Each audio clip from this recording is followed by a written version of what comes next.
এটা হচ্ছে কাটিমন জাতের আম। আমটার বিশেষত্ব হচ্ছে এটা বছরে প্রায় সবসময় হতেই থাকে। যেমন এটা দেখেন বড় আম, প্রায় তালুর সমান। হ্যাঁ, এই যে দেখেন এদিকে, এটা যেমন বড় আম কিছুদিন পরে পেকে যাবে। হ্যাঁ, আবার কিছুদিন পরে এই যে মুকুল এসছে এগুলো, আবার ফ্রুটিং হবে। মালদা জেলার সঙ্গে অঙ্গাঙ্গিভাবে জড়িত আম চাষ। ফজলি, হিমসাগর, ল্যাংড়া, লক্ষণভোগ এরকম বিভিন্ন প্রজাতির আম মালদার বাজার ছাড়িয়ে পৌঁছে যায় দেশ বিদেশে। মূলত বছরের একটা সময়ই আম পাওয়া যায় মালদা জেলায়। তবে এবার ব্যতিক্রম ঘটিয়েছেন পান্ডুয়া গ্রাম পঞ্চায়েতের ফুলবাড়ি গ্রামের আম চাষী রাজীব রাজবংশী। 1 বিঘা জমিতে তিনি লাগিয়েছেন প্রায় 100 খানেক কাটিমন আম গাছ। এই আমের বিশেষত্ব, সারা বছরই আম পাওয়া যায় গাছগুলিতে। কাটিমন আম সারা বছরই হয়। আম বড় হওয়ার সঙ্গে সঙ্গে গাছে আসতে থাকে মুকুল। গাছ লাগানো 2 বছরের মধ্যে মুকুল আসতে শুরু করে।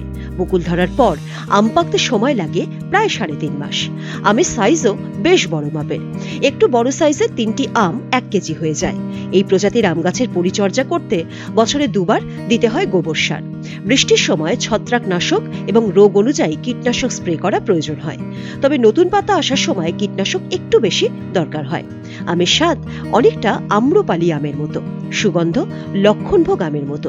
তাই রাজীববাবু আশা করছেন 12 মাসই এই আমের দাম এবার ভালোই পাবেন তিনি। অন্যদিকে জেলা উদ্যান পালন দপ্তরের আধিকারিক সামন্ত লায়েক জানান, নিজের উদ্যোগে 12 মাসই কাটিমন আমের চাষ শুরু করেছেন পান্ডুয়ার রাজীব রাজবংশী।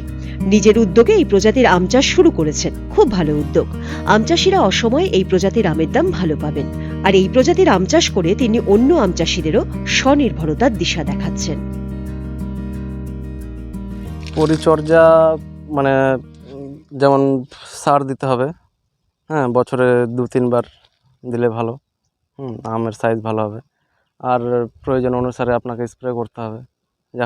যেমন এখন বৃষ্টি হচ্ছে, আপনাকে বৃষ্টির সময় ফল টেকাতে গেলে ফাঙ্গিসাইড ব্যবহার করতে হবে আর কি, আমি যেটা করি।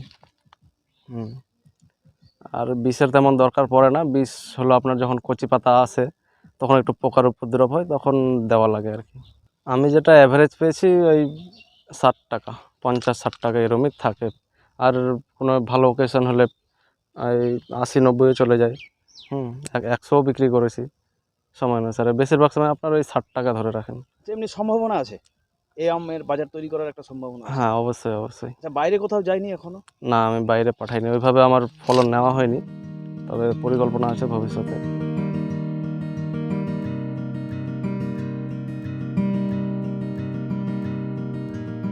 গাজল থেকে পঙ্কজ ঘোষের সঙ্গে গৌতম দাসের রিপোর্ট, উত্তরবঙ্গ সংবাদ।